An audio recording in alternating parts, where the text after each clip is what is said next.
अगर आप मेरी बात सुनने आए हैं तो इसके मूल को समझने का प्रयास जरूर करना, क्योंकि यह विचार किसी भी प्रकार के संगीत, नृत्य या अन्य किसी भी कला का खंडन नहीं करता है। मनोरंजन समाज का एक अभिन्न अंग है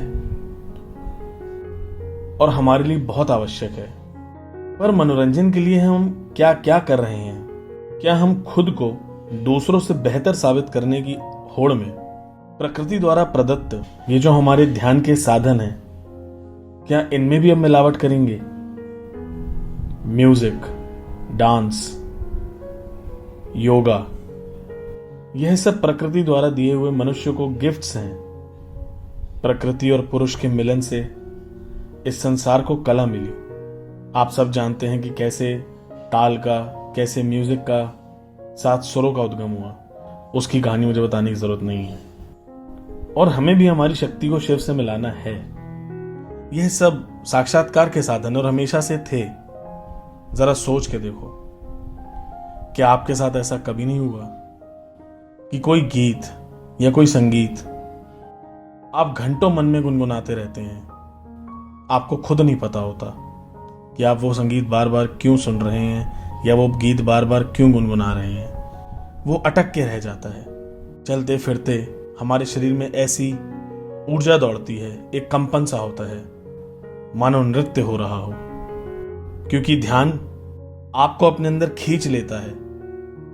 जैसा कि मैंने मेडिटेशन वाले वीडियो में बताया कि ध्यान करने का विषय नहीं है, वह अपने आप होता है। और क्योंकि ये नेचुरल प्रोसेस है, इसलिए आज भी होती है।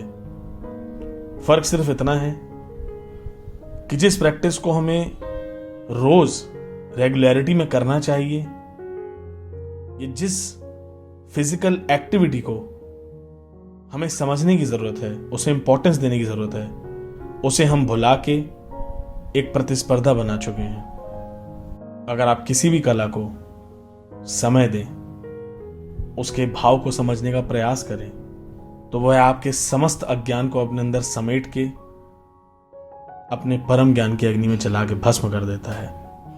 और कई लोगों ने इसका फायदा उठाया है।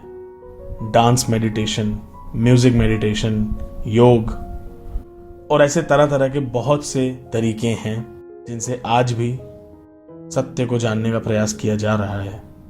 इसे पाश्चात्य सभ्यता ने अपनाया है और हम हमारी विरासत को भुला चुके हैं। समाज ने बहुत अत्याचार किया है इन साधनों के साथ, अपने साथ। हमने इस ध्यान में भी अब दिमाग लगा दिया है, जड़ता लगा दी है, ज्ञान जोड़ दिया है, बंधन जोड़ दिए हैं, तरीके बना दिए हैं। इसलिए अब ये एक कंपटीशन है, एक प्रतिस्पर्धा बन चुका है। आपके मन के भाव कितने भी जागृत क्यों ना हो, आपका मन कुछ गुनगुनाने का क्यों ना हो रहा हो, आप चाहते हो कि आप चीखें, आप चिल्लाएं, आप गाएं, पर संसार के सामने जो एक अच्छा करने का तुम्हारा लक्ष्य है, वह तुम्हें रोक देता है। हमें शर्म आती है एक बच्चे को देखना। यह उसकी सहजता है, उसकी सिंप्लिसिटी है कि वो अपने मन के मुताबिक हंसता है, खेलता है, चीखता है, चिल्लाता है, गुस्सा आने पे, दुखी होने पे रो भी देता है। यह उसकी सरलता है, क्योंकि वो प्रकृति के बहाव में बहता है। वह कहीं अड़ंगा नहीं बनता, कहीं रुकावट पैदा नहीं करता। उसे रोना आता है, वह रोता है। उसे प्रसन्नता होती है, वो हंसता है। उसका मन करता है, वो चीखे भी मारता है, वो चिल्लाता है, वो गाता है, वो नृत्य करता है। उसे कोई लाज शर्म हया नहीं है, उसे किसी की फिक्र नहीं है। और यही कारण है कि आज भी हमें अपने बचपन की जिंदगी ज्यादा अच्छी लगती है, क्योंकि वह सहज थी। उसमें रिस्ट्रिक्शंस नहीं थे, उसमें टेंशन नहीं थी, उसमें रोक टोक नहीं थी। हर चीज के लिए सरकार को, परिवार को, समाज को दोषी मानना सही नहीं है। ये रुकावटें तो तुम्हारी खुद की बनाई हुई हैं। हर व्यक्ति आज भी अपने विचार व्यक्त कर सकता है, पर ये जो अच्छा करने की चाह है, दुनिया की तारीफ बटोरने की चाह है, बस यही तुम्हारी हार और मूर्खता का कारण है। यही हमारी जड़ता है। और यह बात तुम्हें गलत लग सकती है क्योंकि अपना के नहीं देखा है। अगर मन में विचार आए कि ऐसा नहीं है तो रात में सोने से पहले, सुबह उठने के बाद, जब आपकी बॉडी में मूवमेंट कम होता है, आपका वातावरण शांत होता है, उस वक्त अपनी रुचि के अनुसार कभी संगीत सुन के देखना।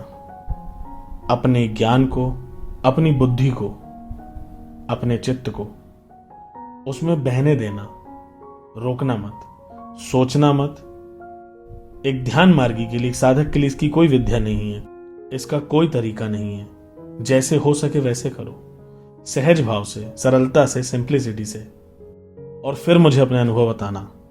हम जानते हैं पर अपने झूठे तादात्म्य के चक्कर में समाज उसे स्वीकारता नहीं है। ओशो ने कहा था कि सरकारों को चाहिए कि हर शहर में सड़क पे कुछ कमरे ऐसे बनवा दिए जाएं जहां पे लोग जाके चीख सकें, चिल्ला सकें। एक साउंड प्रूफ एनवायरनमेंट जहां पे किसी को तकलीफ ना हो, आपके चीखने से कोई परेशान ना हो, किसी को पता ना चले। और जो ऊर्जा, जो तुम्हारे क्लटर्ड इमोशंस हैं, ये जड़ता है, ये बंधन, इसको फेंको।